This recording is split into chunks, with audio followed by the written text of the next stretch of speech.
Hello, Tal. Would you like to introduce yourself and tell us what you do in your life? My name is Tal KLIGMAN. I work for a non-profit organization called the Jerusalem Intercultural Center. I work there as a group facilitator and as project manager. The main thing, I do quite a lot of things, but the main thing that we do is what we call deliberative democracy processes. We are running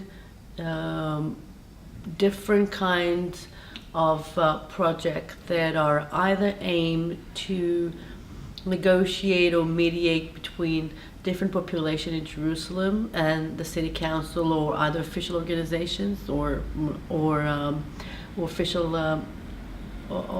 offices. The process goes around rights and implementation of rights. We work with all the diverse population in Jerusalem, including ultra-Orthodox, Ethiopian, asylum seekers, East Jerusalem, obviously Palestinians, Muslims and Christians, settlers. We work with all. It's not that we're doing a bi-national or bi-cultural negotiation. Everybody around the table. And it's about delivery of services. It's about complementing the services to the culture and to the needs of the population. Sometimes the process is just about how to get them to talk together, the official representatives and the people, the residents. Sometimes it's about how to make the services competent for the society. Sometimes there's a conflict around a certain area, so it's more of conflict mediation or conflict management rather than just a dialogue. Sometimes it's about initiation. Sometimes the residents have an idea that they want to pursue, or they have some options that they can promote either by themselves or with official organizations. So we get them to think together of how to promote. It's actually not a conflict-based, it's an opportunity-based dialogue. What we focused on is very open, enabling methods of working. Okay, we work a lot with open space, with World Cafe, with appreciative inquiry, all sorts of methods that you're obviously familiar with, that enable everybody and anybody to take part, to raise their opinion. We're not ever choosing representatives, working with really big groups. We're not trying to make decision with majority minority, but with consensus building. That's part of what I do. But it's the main part of what I do, so I'm not going to expand on the other parts. You're the mother of a small child. Yes. What is your vision of oh God, don't get me started on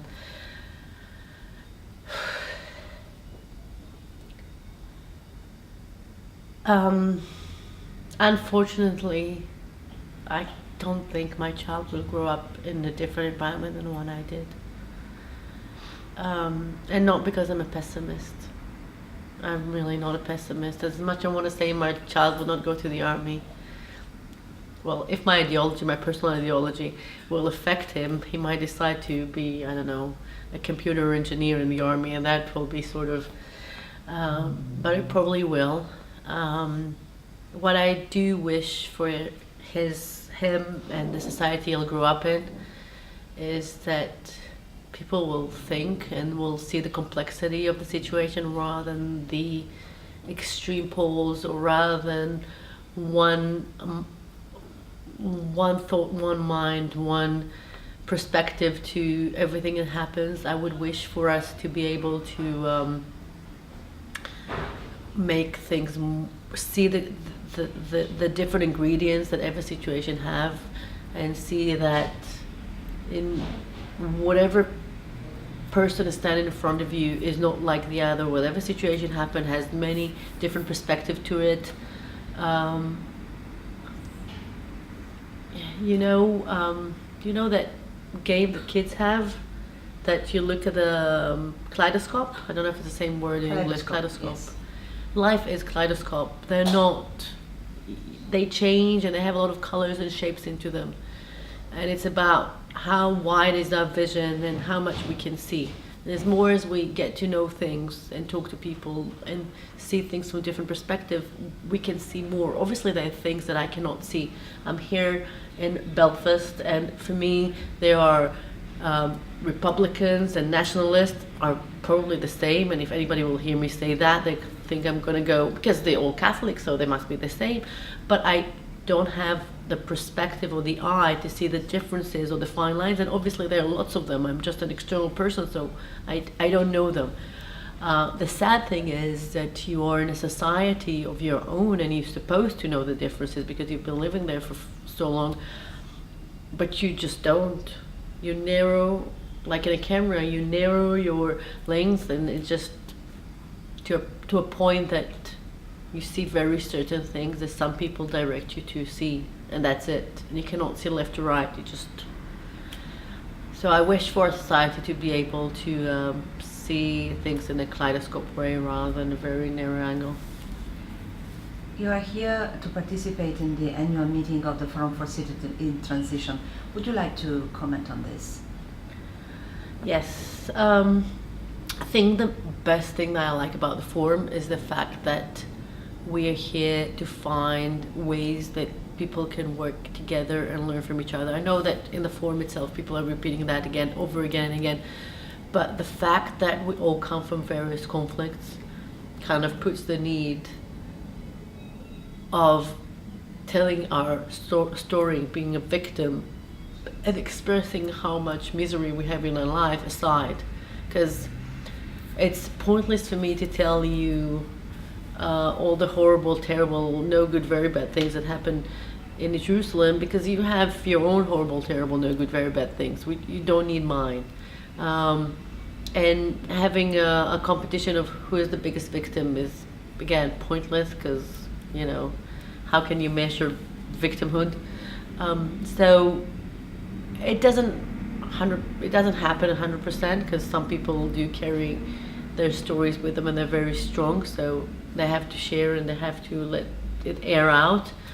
But most of the time, the story or the victimhood is set aside, and that can clear us to focusing on the mission, on the work, on getting people's life better within the conflict, and delivering services within the conflict, and finding solution to challenges within the conflict. Because either the conflict is still there and we are civil society, meaning that we're not responsible on solving the conflict, on signing the agreement. We're just there to make people's life a bit different, I guess, a bit more sane. Not good, just sane.